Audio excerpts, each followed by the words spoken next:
ভাই তুমি যে 2 এলাকায় ফর্ম তুললা তুমি আসলে কোন এলাকা, তাহলে 12 তারিখে আমাদের খুব কড়া নজর রাখতে হবে। অনেক দিন ধরে নির্বাচন পেছানোর জন্য অনেকগুলো চক্র কাজ করছে। আমরা খুবই আশাবাদী জয়ের ব্যাপারে, আমরা বিশ্বাস করি জয়ের খুবই কাছাকাছি আমরা এসে পৌঁছে গেছি ইনশাআল্লাহ।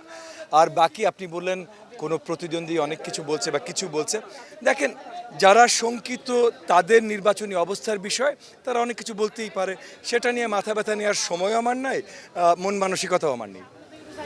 আসলে ভাইয়া আপনি কিছুদিন আগে বলছিলেন আসলে আপনার যে অপোনেন্ট প্রার্থী সে আসলে মোহাম্মদপুরে এসে রাত্রি যাপন করে, সে আবার একটা মিডিয়াতে আসলে দাবি করেছে সে আপনি আসলে গুলশান থেকে এসে এখানে থাকেন, আপনি আসলে রাত্রি যাপন আচ্ছা দেখেন, প্রথমত এগুলো অবাঞ্ছিত কথাবার্তা, আমি এখন মোহাম্মদপুরে আছি। আর দ্বিতীয়ত আমি 2 আসনে প্রার্থিতা ঘোষণা করি নাই, আমি 2 আসনে ফর্ম ফিল আপ করি নাই, অন্য কেউ 2 আসনে ফর্ম ফিল আপ করেছে। সো আপনারা তাকে যে জিজ্ঞেস করেন সে আসলে কোন এলাকার, কারণ এলাকার প্রশ্ন কিন্তু আমি তুলিনি। কেন তুলিনি ভাই, আমি বাংলাদেশের মাটির মানুষ, প্রত্যেকটা এলাকা আমার এলাকা।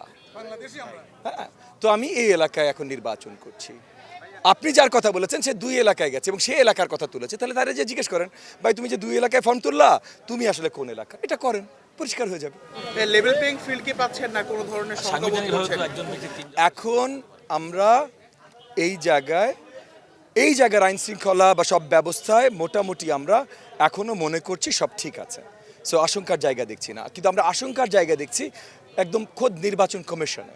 সেখানে ইতিমধ্যে আমরা ভোটার রোলে অনেক ধরনের ল্যাপসেস খুঁজে পেয়েছি। আবার আপনার পোস্টাল ব্যালট নিয়ে এখন অনেক দুশ্চিন্তা আছে। ভোটার কাউন্টিং ব্যাপারে নির্বাচন কমিশন এই পর্যন্ত যে কথাগুলো বলেছে যে অনেক সময় নিয়ে বা যা করে, এগুলো নিয়ে আমাদের কিছু দুশ্চিন্তা আছে। সো এই জিনিসগুলো ক্ল্যারিফিকেশন আমরা চাচ্ছি। এই জিনিসগুলো ক্ল্যারিফিকেশন যদি আগামী কয়েকদিনে চলে আসে তাহলে আমরা কোনো সংখ্যা ছাড়া নির্বাচনে যাচ্ছি। আর যদি না আসে তাহলে 12 তারিখে আমাদের খুব কড়া নজর রাখতে হবে। আসলে ভাইয়া গতকাল কিন্তু যমুনার সামনে যে হাদি হত্যা নিয়ে আসলে বেশ বিশৃঙ্খলার মতো একটা ঘটনা ঘটেছে অনাকাঙ্ক্ষিত। অনেকেই আসলে ধারণা করছে যে নির্বাচন আসলে পিছিয়ে যাওয়ার জন্য একটা চক্র আসলে কাজ করছে, আপনার কি মনে হয়?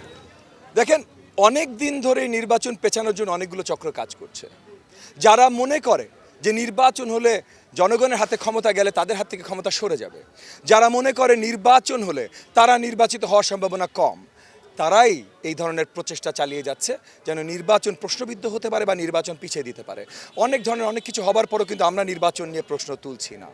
আমি আপনাকে বলছি, এখন এখানে দাঁড়িয়ে আপনাদেরকে বলছি যে নির্বাচন কমিশনের বেশ কিছু কাজ আছে যেগুলো নিয়ে আমরা একটু শঙ্কিত, কিন্তু আমরা নির্বাচন পেছানো নিয়ে কোনো ধরনের আমরা আলোচনা করছি না। আমরা তাড়াতাড়ি নির্বাচন দেখতে চাই, দেশে একটা স্থিতিশীল সরকার দেখতে চাই।